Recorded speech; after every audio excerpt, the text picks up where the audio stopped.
So story time. I was rewatching the Batman again and it triggers this urge so hard in me to get this, dreamy, high spherical aberrations, soft corners look. Now, I know many of these movies are shot with the Helios 44-2. That's like vintage lenses 101 for you. But that's like only half the equation. I do have a copy, but it's quite a tight focal length to work with in general. The Helios is I found out to be a bit too good still. It's a surprisingly sharp lens, and the image circle is so much larger that it basically covers medium format, so the corners stay pretty bright and sharp still.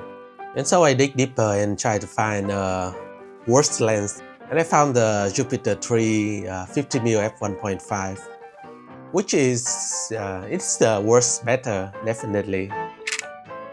The corners are much softer and there are a lot more spherical aberrations, I think. I love that look. I just shoot that lens wide open all the time, where the midframe starts getting blurry and the subject in the center pops nicely. It's just that the 50 is kinda tight sometimes still. And so hence comes the search for a wider lens with that look, which is surprisingly harder than I thought. Here's a few criteria. Relatively wide at around 30 to 40mm focal length and fast at f2 or more. Sharp center, smeary, soft everywhere else, and a lot of spherical aberrations. I think that's the main thing. And it's surprisingly hard to find a lens that matches these criteria. There's obviously the Mir 37 f2.8, which is often cited as the wide companion to the 58, but I never really gel with the Helios, so I thought I wouldn't really like this lens either. There just wasn't a lot of vintage 35mm lenses in the past, and the ones that exist are surprisingly competent. Yeah, first world problems or something. Ooh, your lenses are too good at their jobs. And so this search was kinda dead end until I saw some videos about the Mandler 35mm f2. And holy shit, it blows my mind real quick. It's the Chinese copycat version of the king of Bokeh, Summicron 35mm f2, which I guess I didn't even know existed because, anytime I see something like a price, I had a mini heart attack. Anyways, the optical formula is there. The lens just got it all from the comparisons I see online. I see the oval bokeh, I see spherical aberrations, corner softness, glowy highlights. It's the perfect lens for the look that I'm after. None of those corner-to-corner pixel level sharpness like commie bullshit, And it just so happened that someone is selling like a single copy of this lens in basically all of Vietnam, which I just happened to got at pretty much the exact moment the sale went online, so it's like destiny. And yeah, now it's mine. I've been shooting with this lens on and off for a few weeks now, and I guess now I feel like I can talk about it. Not that I'm qualified to or anything, but everyone can say anything online these days, even if it's shit. All of the photos you're gonna see I shot with the Leica Zf, the Nikon Zf. I adapt this lens using this pipeline of M mount to E mount and then E mount to Z mount. I went more on my reasoning on this video here somewhere if you want to know why. Now some of you that have been watching my videos may ask, why would I want to get the Mandler 35mm f2 when I already have the 40mm f1.2? It's a great question. I guess let's first talk about the build quality of this lens. It looks nice as you would expect and it feels kinda nice in the hands. Maybe a little slippery, I think. I'm not sure if the Chrome version is better in this regard, but this is the only copy I can find, so I would definitely prefer Chrome version for that silver look. It doesn't look out of place with the Nikon Zf, which is also nice. Maybe a little bit too shiny for my taste, but still. Mounting it to the M-mount adapter I have here feels kinda loose, but maybe that's more the adapter fault. I think the M-mount in general is also pretty loose because it's like an ancient design, right? And maybe that's why my old Leica image got so much dust in the sensor like every other day. There's also a built-in focus tab. Focusing doesn't seem like the tightest experience. I definitely prefer a little bit more resistant to this. I'm not sure if it's just my copy or not, but yeah, I can live by with it. Anyways, to find out if this lens is the GOAT, I went out to the streets of Hanoi to shoot some street photography.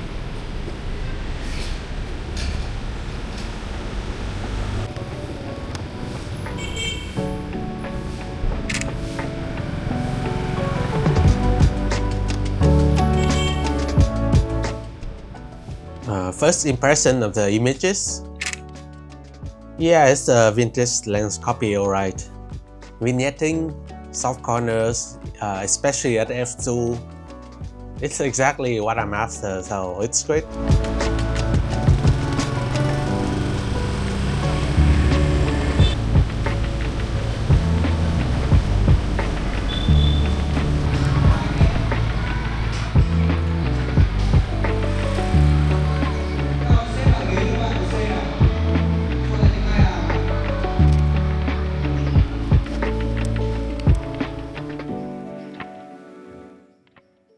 Does it sound sacrilegious if I say that this feels like a wider Jupiter 50mm f1.5? I guess not, since the Mandler is not a real Leica and I can say shit like that.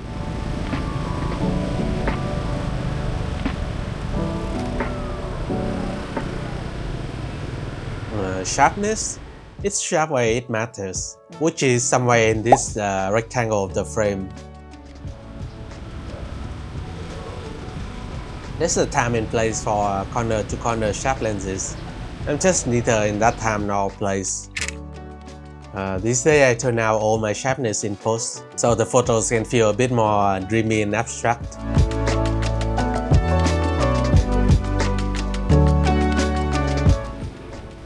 And even then, some lenses are still very sharp on digital sensors. Not this lens though. Even swapping down to f8 or f11, the high spherical aberration prevents the corner to ever become fully sharp.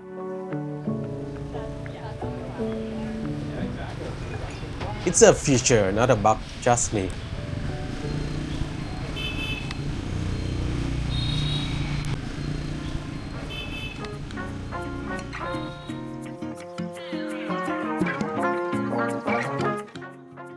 The lens renders the scene in quite a pleasing way.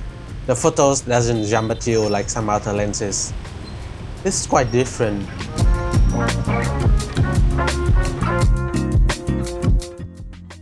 My void lenses, like the 40 f1.2 Nocturne, have this very aggressive out-of-focus transitions. You know, this dramatic separation between focus and out-of-focus areas. It's the signature Zeiss or void lens look, I think. Not that there's anything wrong with that look.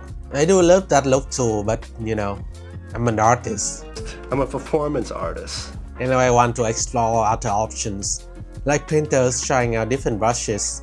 Unlike the modern polarizing worldviews would have you believe, you can like two different things.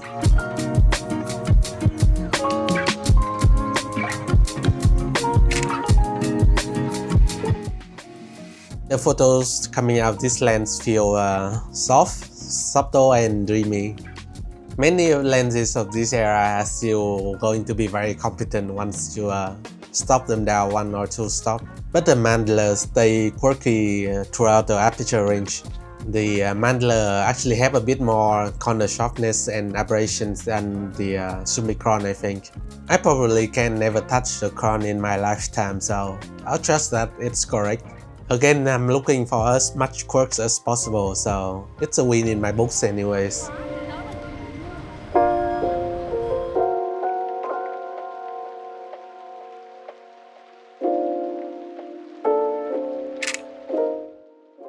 But why would you take soft photos instead of sharp ones? I think this question needs to be answered philosophically.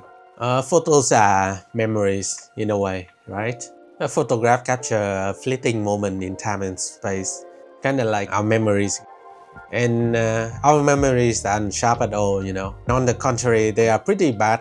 I myself couldn't even remember what I had for dinner yesterday. We remember the feelings, not the details. I think the same goes for a photo. A fuzzier, muddier photo can evoke more memory, more feelings than a sharp photo, which can feel a bit too real, yet too unreal at the same time somehow. And I guess that's why the emergence of film photography and crappy digital point and shoots come from. People are looking for something more real, even if it's less real. Does that make sense? I think this philosophy is a bit more popular in the East. The Japanese culture even has a word for this, right? Wabi-sabi, or the beauty in imperfections. And mentioning anything Japanese is the quickest way to get street cred. Anyways, back to the lens. Sometimes this lens can display some flares, like in this mediocre ass shot I took. I never have lens hood on all my lenses because I had the extra book. And I generally like flares anyways. And the flares of this lens does certainly look nice. I heard this lens was made using the same purple gold coating as the King of Bokeh version, so the purple flares here kinda confirms it, I guess.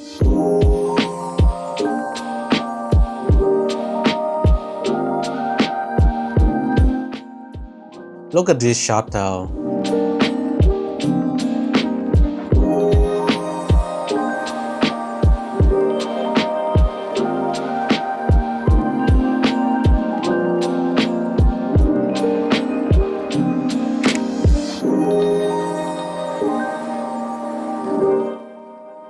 Bressant would be proud, right? Sometimes I wonder why I even bother shooting on the street at all. The keeper rate is like 1% or some shit if I'm lucky. But then shit like this happened that made the whole thing worth it. Not to sound religious because I'm an atheist, but God made this happen. I didn't plan for this. I didn't write that. We didn't plan that. God made that happen. I was just kinda shooting the scenery here and then this kid just come in and made it his photo. I guess photography is just like anything else, You try to put your reps in and then hope the magic happens when it happens. It's okay to plan some stuff, and it's okay to figure out what we did wrong, but our plans are randomly going to fall apart, and our lessons are randomly going to be wrong. And if we just keep the cameras rolling and shoot a lot of crap, eventually, Annie is going to reach down her shirt and pull out a laser bomb.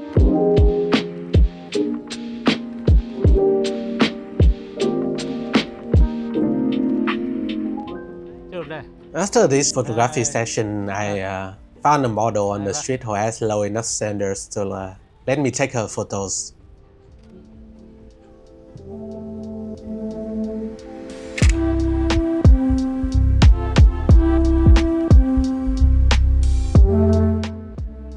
And now we get to see how the bokeh looks like from a closer distance. Nice! The rendering is quite swirly and vintagey, which I love. It's not exactly the Helios anamorphic look, but I guess it's as close as it gets for a spherical lens. You might also notice that I crop a lot of these photos to 16:9 to bring them closer to that cinema look. I think for anything wider than 35mm, I usually just like a 16:9 frame on my camera.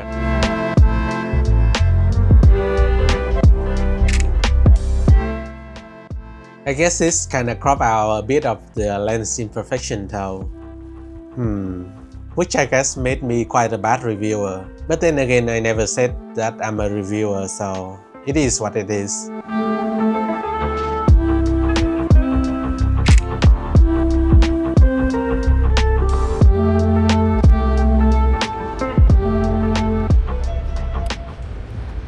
The next morning, the weather was very nice and pleasant as well. So I went for another round of street photography and hit up my usual spots: the lake, the train station, and the market.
I walk up to this train station exactly in time for a train to come by, which only happens like, I don't know, every few hours or something. So that's nice.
Next, I walk across the street to see the market. This spot is where I usually come to. It's just a nice frame that I have shot a couple of times. It's quite crowded today though, and there's a lot of stuff around, so that exact photo is kinda bust, I guess. Maybe a different, better street photographer would find some good compositions here. But alas, I'm not one of them and you're stuck with me. Too many people around also give me the anxiety, so yeah.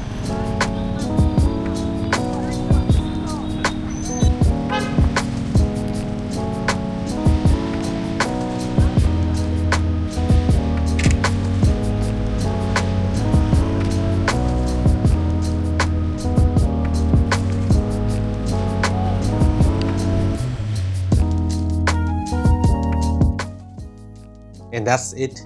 In the end, does the Mandler 35mm f2 deliver on its promise? I think so, yeah.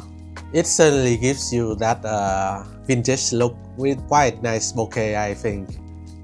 It's very sharp in the center and the mid frame, which are the regions that matter, right? The rendering has quite a charm to them, especially when shooting full body portraits, I think. And I also love this look when stuff further away still get out of focus, even at f8 because of the spherical aberrations. The lens is also small and lightweight, as M-mount lenses usually are. It's not the cheapest lens, nor is it conventionally a good one. But if you're after this soft vintage, surely look in a wide lens. It most certainly will not disappoint. I would prefer it to be a little bit cheaper, but I guess in the Leica M world, this lens cost is basically peanuts compared to the real thing, so yeah, I can't really complain about the price at all. Anyways, thank you all for watching the video, and I'll see you guys around.